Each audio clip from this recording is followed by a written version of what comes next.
Yo, what is up guys, and welcome to another episode of Becoming a Wild Rift Expert. And today we got a game between two of the best teams of Southeast Asia, which is between Flash Wolves and Team Flash. Well, this is gonna be a flashy one, guys. Oh god, I didn't even prepare that. I didn't even prepare that one. I am so sorry, guys. But let's focus on the game. So, interesting fact. These teams put priority on Ziggs, especially Flash Wolves, and this is an interesting thing to see in the current meta because this game was played 3 weeks ago. And there were a lot of other champions that were very good, you know, compared to the Ziggs. If you look at Riven, for example, she had much more priority. If you look at Singed, if you look at Olaf, these are the types of champions. So, ooh, first blood already. I can't even talk. And I instantly want to talk about something else, which honestly I don't really get. Well, I get it a little bit, but it is the Ashe who went for boots. Ellie on that Ashe decided to go for boots first item. Now I can tell you why. Okay? He did it because he's against Ziggs and Galio, especially the Ziggs. Because what boots allows him to do, it's gonna make him faster, which means he can dodge the bombs more easily. And it means he can dodge that first ability from Galio more easily. But the question is it really worth sacrificing damage? I honestly don't know. I kind of have to give it a try because I find it very interesting. It's honestly the first time that I've ever seen an ADC in this. Like, I've played Wild Rift for 1.5 years or 2 years since the game came out, essentially. And I've never ever in my life seen an ADC build boots first. So that's why I'm telling you guys, I don't know, because I gotta be honest with you. We gotta see if it's worth it, because he's gonna have less damage, but he is gonna be able to dodge out the Ziggs bombs more easily. So here we're gonna see a fight, and oh, a beautiful dive by Cookie from that Riven, just demolishing. Oh, and then Zissou also gets the kill back, and he tries to go for Cookie as well. Seems like just a little bit too much to go for that one, but it's fine. It's just an even trade across the board. We can see this game is quite even.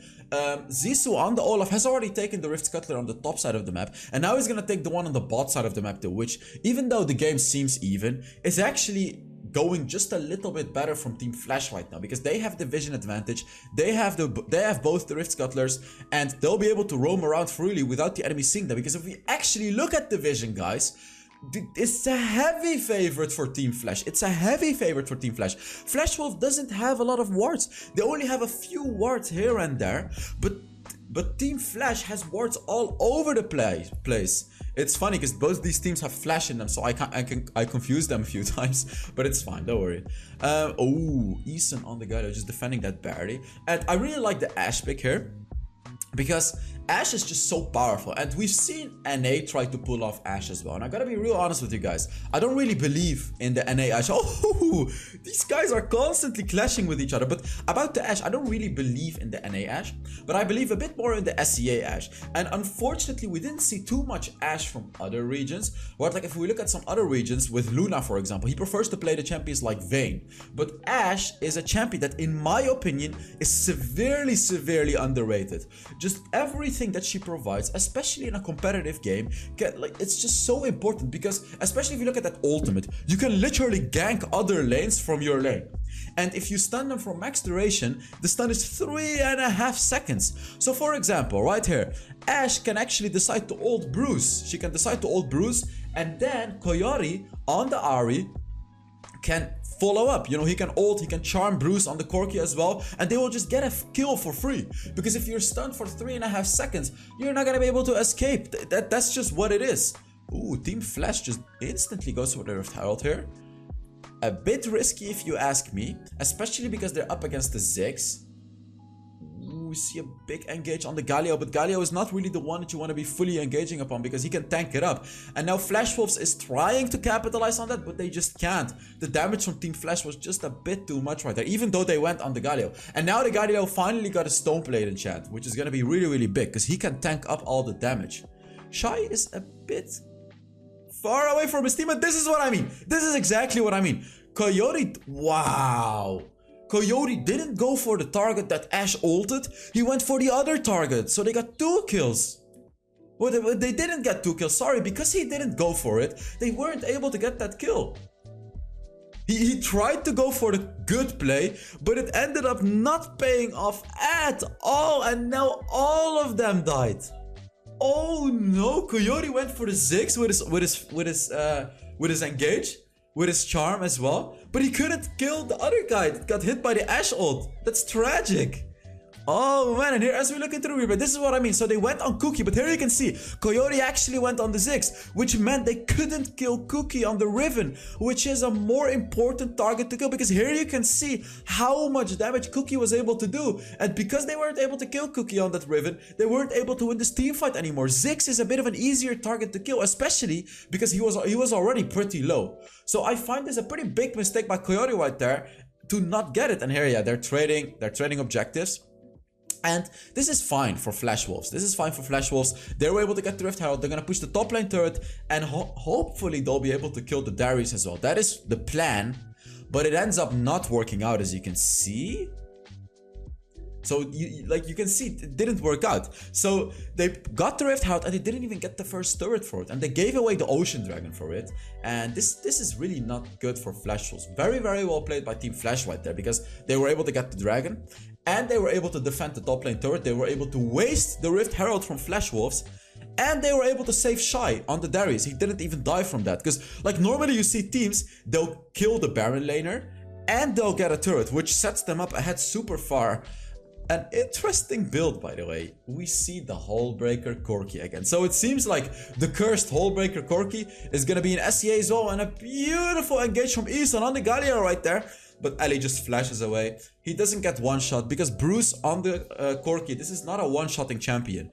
And I feel this is a bit of the problem that Flash Wolves has. Because sure, they have a pretty good engage with the Riven, with the Garen, with the Galio. They don't have champions that can shut down someone. For example, Ahri is a good one. Here you can see what I mean. Ashe ultimate plus Ahri is a free kill, right? But if you have champions like the Corki or like the Ziggs, these are not champions that are gonna instantly kill you. These are champions that do a lot of poke damage, but they don't instantly kill you. They're not like Ahri. They're not like Ahri. So I feel Flash Wolves is missing that champion that allows them to one-shot an enemy after someone engages. Ooh. Shy is showing Yisra who's the boss right there, you know, playing that Darius. Already getting 3 stacks without Yisra even being able to do anything. Ooh, we're likely gonna see a fight happen right there. But that ward from Team Flash is really amazing. That's sitting below that wall right there, which showed everyone from Flash Wolves. Really, really well played. Like, yet again, it just really feels like Team Flash is the superior macro team. They really know what to do. They only made a few mistakes this game. But their macro game is just phenomenal.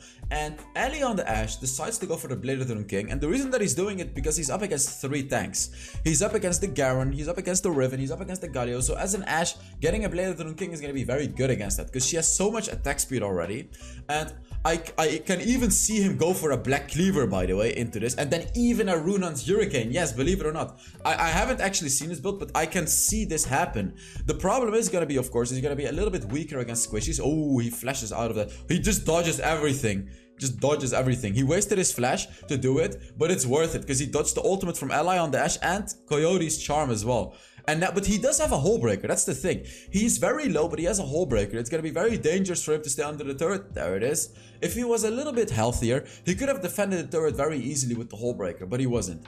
Oh, Zissou actually, you know what he did right there? He threw his axe and he flashed into his axe instantly to pick it up, to throw his axe again. I really like that play. Oh, another one that was very close. Oh god, what's happening? But that play by the Olaf was just really, really nice. He threw his axe and then he flashed into his axe to pick it back up. So let's actually take a look at how he did it. So let's see the replay. Alright, so we're on to the replay. Let's just quickly take a look at how he did it. He engaged here. Oh, he actually just used his third ability and used a flash. I thought he did a bit more of a flashy play than he actually did. Maybe it was a miscommunication. I'm not sure why he would flash there, but if he used his first ability, I expected that to be it. I really thought that was it, because you can throw your first ability on Olaf and then flash into it to pick it back up to then throw it again. Maybe it was a misclick. I'm not really sure what happened, but unfortunately he couldn't get the kill because of that. And Riven seems to be going for the Divine Thunderer as well. And if we look at the composition of Team Flash, actually, it makes sense. Yet again, like, we have a lot of tanks across the boards. So you need anti-tank items, which is, you know, Black Cleavers, Divine Thunderer, Blair Drone King. These types of items are all anti-tank items. And the Corki is going for a Black Cleaver as well, which I find a bit of an overkill because they already have 2 Black Cleavers.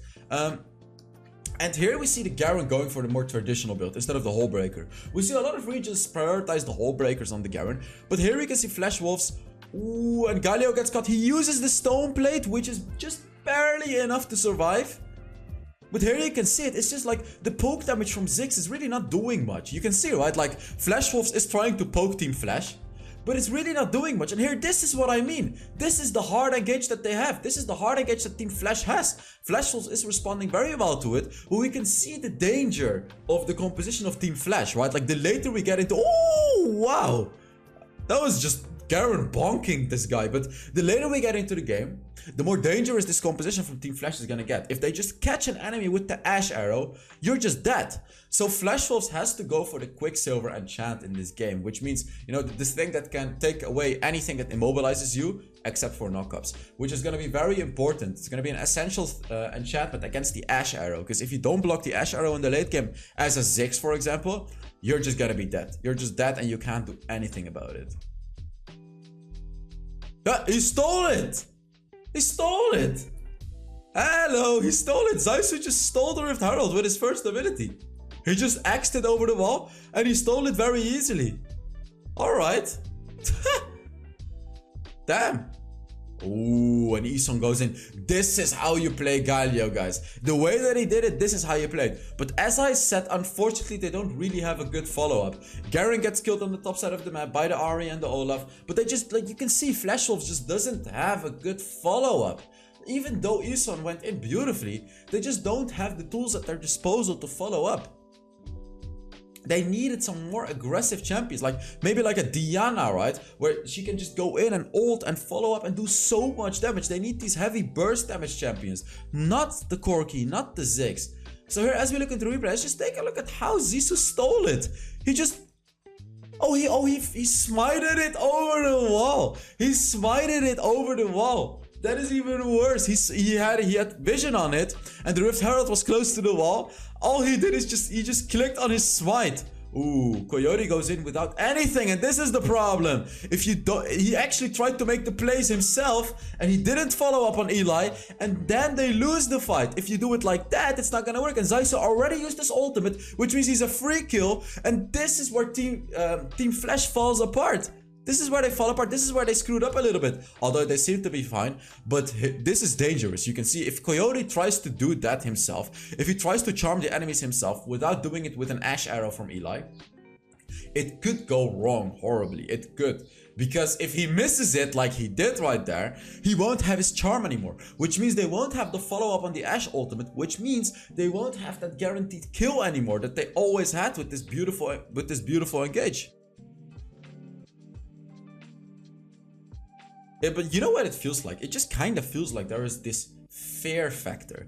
Honestly, like while watching this game, it kind of feels that Flash Wolves is just afraid of Team Flash, because every time Team Flash makes a mistake, it just feels like Flash Wolves is not fully capitalizing on it. They're like, no, there's no way we can just fully win this team fight. That's what it feels like. Like, that is the legacy that Team Flash has built, right? Like the fear that these teams have for them, because they're so unbelievably good. They're so unbelievably unbeaten in the Southeast Asia region that teams are just afraid of them. Here we see Stoneplate and Chat on empty as well. And this is not the target that you want to be hitting with your ultimate. This is not the target. But I does still get the kill. And I'm saying this is not the target, which is true. But Team Flash still capitalizes on it. Shai comes out from downtown and just ults the Galio and gets his reset. Galio is definitely the last target that you want to be hitting generally. But it seems like Team Flash still made it work. They all into the Galio. And then when Eason thought he was safe, Shai on the Darius just came through and bonked him on his face. That was amazing. Oh my god, that was disgusting. And here we can see yet again Coyote trying to go for the engage without his team, which means he just misses the charm, because Cookie on the Riven was just able to dodge it very easily.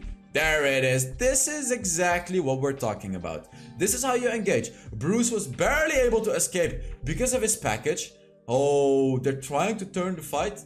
You can just see their damage is just not enough. Flash Wolves' damage is just not enough. You know, they're hitting so many abilities. As you can see, they're hitting so many abilities, but it's just not enough. It is just not enough, not yet. They need to get very late into this game to start to do enough damage to poke the enemy. But still, even when you get into this later stage of the game, you're still gonna get one shot by this Ahri and the Ashe combo. And then they also have this Olaf and the Darius and the Gragas. They have so many tools at their disposal to one shot just one target from Flash Wolves. But what Flash Wolves has to do to protect their allies, you know what? I'm gonna make this the test your knowledge. So how can Flash Wolves win a team fight? Like okay, I'm gonna make it a bit easier. What do the tanks need to do from Flash Wolves to have a bigger chance to win team fights? What do the tanks have to do? So what does Eson have to do? What does Cookie have to do, right? Like what does the Garen have to do? Tell me in the comments, test your knowledge. So pause the video right now because I'm gonna be revealing it. So it's gonna be hard, but the way that Flash Wolves could potentially win a team fight is if they face tank everything. They have to put their eyes on the Ahri constantly, they also have to put their eyes on the Ashe constantly, and they have to be able to tank everything. Buy Mercury threats, they have to get Mercury threats, and this is what they have to do. You can see it's still not enough, but this is the only way, because if they don't do this, the backline is gonna get one shot even harder. But the only way that Flash Wolves can win is if Yisra or if Eson or if Cookie just face tanks it. You know, they use the stone plated chance, they face tank it, they have all of them have to have Mercury threats, by the way, I'm sure they do. And then face tank it and allow Bruce unlocking to get through to get later on in those team fights, to stack up those Conqueror stacks and to fight and to out damage the Ahri, who is a burst damage champion. You can see them desperately try to do it, but it's just still not enough. You see, Yisra went for the face tank as I was talking about, but it's just not enough because, and let me tell you why. Let me tell you why it is not enough.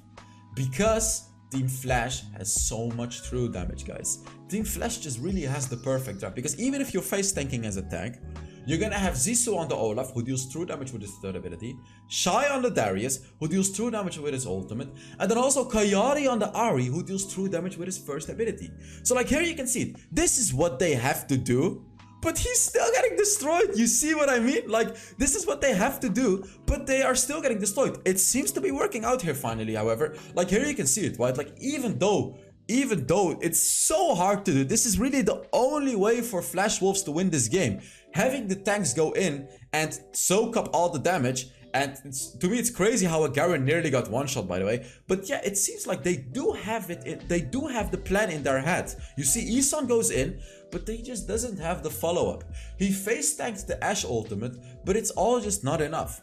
But it's interesting to see, like, these teams are definitely both very good. And I'm very excited to see what they can do at the Icon series, because the macro game is very, very nice. Like, even from Flash Wolves, because they know how to win this game, but they just can't. They just can't, right? Like, they know how to, because they're having the tanks go in, but they just can't. Oh, the Olaf. Oh, God. What a champion this is. Olaf in competitive is just so crazy good. You can, like, look at him. He can chase him down so easily. Just use his first ability. Oh, he just used his first ability. If he wanted to, he could chase him down, but he doesn't have to. He's gonna go for the turret as well. And close one. He would have died if that one would have hit. So it's just Team Flash is just on another level, guys. Like, Flash Wolves is really good, and I really think they're gonna do pretty well in Worlds as well. But Team Flash just seems on another level. They know everything so well. They've drafted so incredibly well. And you know what's funny? The game that I picked here, this is the closest game from all of the other games that happened. Team Flash absolutely wiped the floor with Flash Wolves. And like, as I said, this game right here, this is the closest game. So can you believe what happened in any of the other games? So it's interesting to see also that Eson went for the Warmog. I would actually prefer him to go for something like the Protector's Vow, because Empty went for the Protector's Vow, by the way, which I don't really understand on his composition. The reason that I'm saying that Eson needs a Protector's Vow is because Protector's Vow works very well into burst damage. If your ally gets bursted, you're going to be providing a pretty big shield to your ally. So that's why I would have liked Eson to go for the Protector's Vow instead of the build that he's going for right here, instead of the Warmog. And you know, he's already tanky enough. He doesn't really need a Warmog. He needs that Protector's Vow to protect his teammates. And yeah, but yeah, there you go. The Abyssal Mask as well. That one is very important because he has a lot of magic damage at his disposal. The Zits and the Corki both deal so much magic damage. So having Eson with the Abyssal Mask, because he's going to be going in, and the Abyssal Mask is going to make all of them take bonus damage, bonus magic damage. Ooh, Team Flash starts the Baron, which I really don't like because they're reducing their magic resist, they're reducing their armor. If we have a full engage by Flash Wolves, Team Flash is going to be at a massive disadvantage here. And it happens! Eson goes in. Oh, they do secure the Baron, however. Flash Wolves was just a little bit too late, unfortunately. And Shy gets the reset. Double kill, triple, not a triple kill because of the stasis. But when Darius gets a reset, you know the team fight is over. And that was really risky by Team Flash. That was really risky. But they were able to get it just fast enough because Flash Wolves wasn't able to make it. They didn't have the vision, so they didn't know that Team Flash was doing it. So as we head into another replay, oh, we can actually see what the players did. Oh, it seems to be lagging a little bit, the camera. It's a bit awkward. But it didn't really seem like they cared that they even won the game. You see, like they were just kind of chilling. Like, yeah, calm and collective. We're just doing what we have to do and we're winning the game. So thank you guys so much for watching this video. I really hope you enjoyed it. And yeah, I'll see you all in the next episode. Bye-bye.